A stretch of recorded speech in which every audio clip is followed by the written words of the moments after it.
How many of these do you have in your house that have stopped working? Today, I'm going to show you the secrets, how to make it work once again.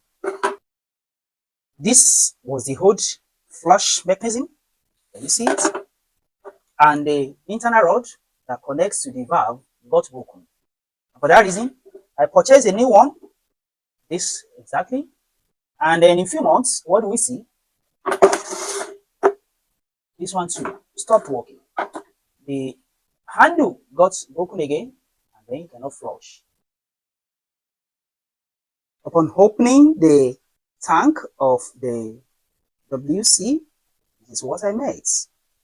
All the internal part disassembled and scattered.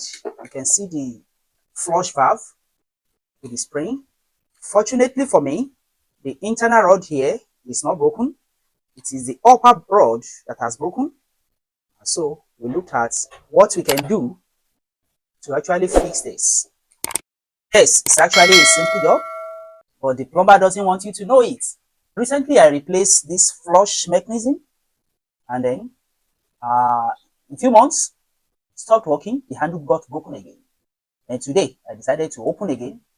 Now, to remove this, it's a simple job, not difficult at all, because this locking screw is what is holding this into the tank and nothing more. Can you see? Nothing more. This is what is holding the entire flush mechanism into the tank. After you have connected this into the tank, by tightening this under, then the flush mechanism that is from this side will be connected to the handle. Just screw it to the handle, and that's all. Why you now connect the flow switch, that big ball. Here is the flow switch that stops the water after the tank is filled. Can you see this? The water is coming from outside through this inlet, and then from here is dropping into the tank. When it is full, when the tank is full, the flow switch, this big ball, rises up, then energizes the valve right here and stops the water. Can you see that? Can you see that? And that's how the water stops. Now, to connect the flow switch, after you have installed the tank, you connect this one from outside. You unscrew it, unscrew this, put the entire of this into the tank through the hole, and then you screw this one from outside, just like this. Now, I want to show you the simple secret that the plumber doesn't want you to know. The plumber don't want you to know this. Usually, the flushing mechanism, the inner part, is what is the problem. The inner part, or perhaps the connecting rod to the handle. When your flushing mechanism is not flushing again and the handle cannot flush it, it's either this is broken, just like this one, or the connecting rod on top to the handle got broken. And it's a simple thing that you can handle yourself. Not quite difficult at all. So, how many of these do you have in your house that have stopped working? Today, I'm going to show you the secrets, how to make it work once again. Especially when you have the flushing valve still intact like this. Perhaps this inner rod is not broken in your own, which is made of plastic. If it's not broken, then you are good to go. What you need is only one instrument. That is a wrench. You need this pipe wrench, because what connects all these devices in the flush mechanism together, they are screws, plastic screws, but are big. Not something you can handle with your hand to make it effective. Yes, water will be leaking out of your tank continuously. You need a pipe wrench. I think you can see the screws that we have here. There is one here.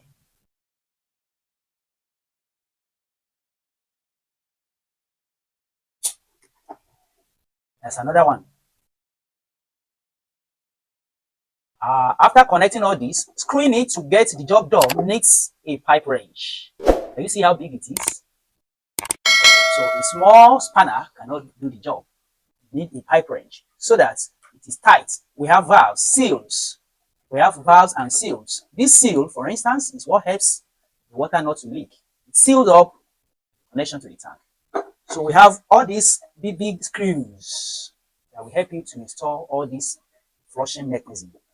Without a pipe wrench, you cannot achieve that. So you need basically a pipe wrench.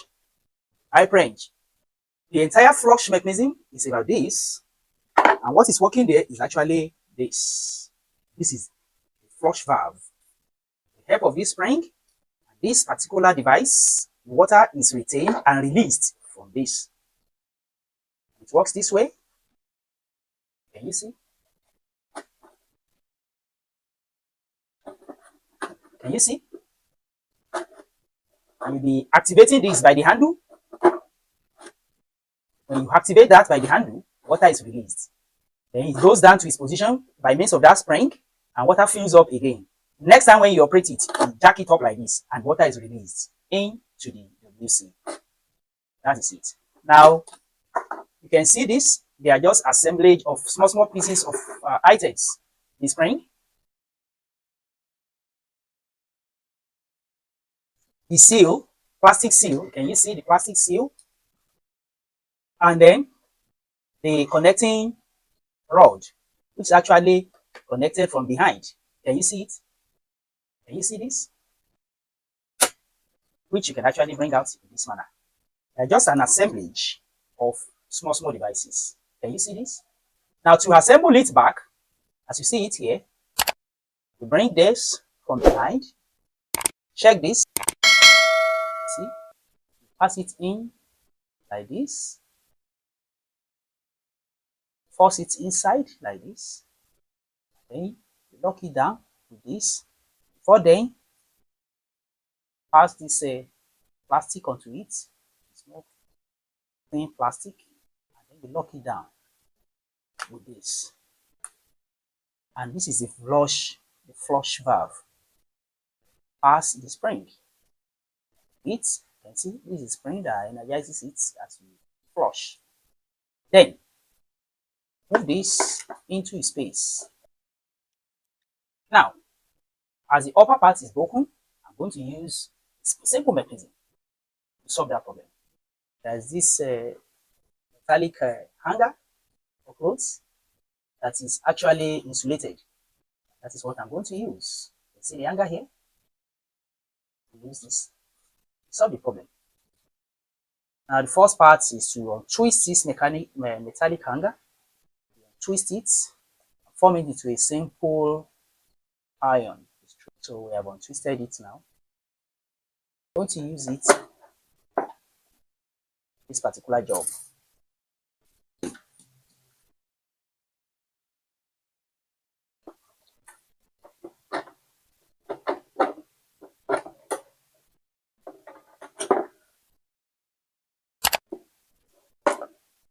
See it now. So to make it stronger, I twist this iron together. This will be connected to the handle that operates the flush valve. So the hanger is going to cut into size after this is installed into the tank. Now, if the inner rod is also broken, just like this, you can use the same mechanism. It will be hard for you to get this part yourself. So we can use the same metallic hanger by removing this and pass it from here and twist it so that it doesn't go out from the hole. You can use it to do the job. The insulated hanger can do that job. Make sure it is insulated so that it doesn't rust easily. If it rusts easily, in no time, it breaks down and gets rusted. Then the process of flushing breaks away, and then the valve can no longer work. So you can actually replace this with the same system that we used. Why the spring is put in the neck of those twisted pair of the metallic hanger. Right now, I want to install this back. I want to install the flushing mechanism back. So let's remove this. This is to hold it to the base of the tank. Let's see the tank. Since the handle is here, so turn it to the side. So that pull it this. So here is the connecting pipe to the toilet seat. So we install the toilet. We install the connecting pipe to the toilet seat. We'll connect it to the base of the flush at this side. We'll connect them together first.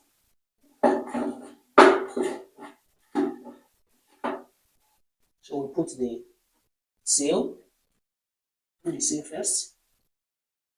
Then we install this pipe to the toilet seat first.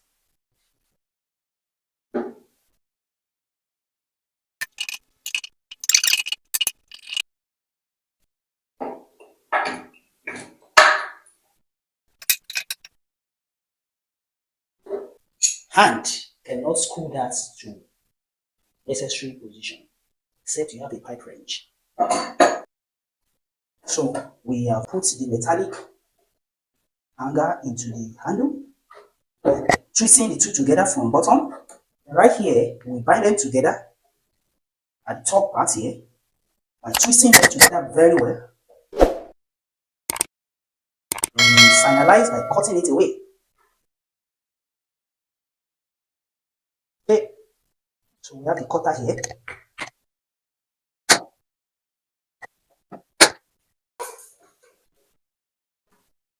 That is how it will be operating.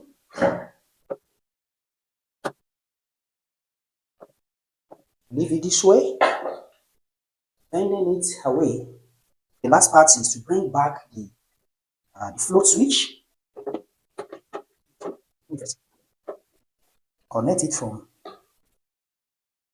outside, from inside, and then we lock it from outside. Finally, we bring back the water source. Now we can release the water and we can cover it now. So now, having completed the work, we want to test it right now.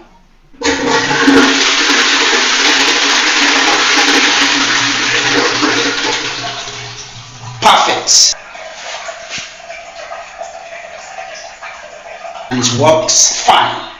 So that is it. Do not forget to like and share this video and subscribe to this channel. Turn the notification on so that you can get notified when we bring another interesting video like this. See you in my next video. Bye bye.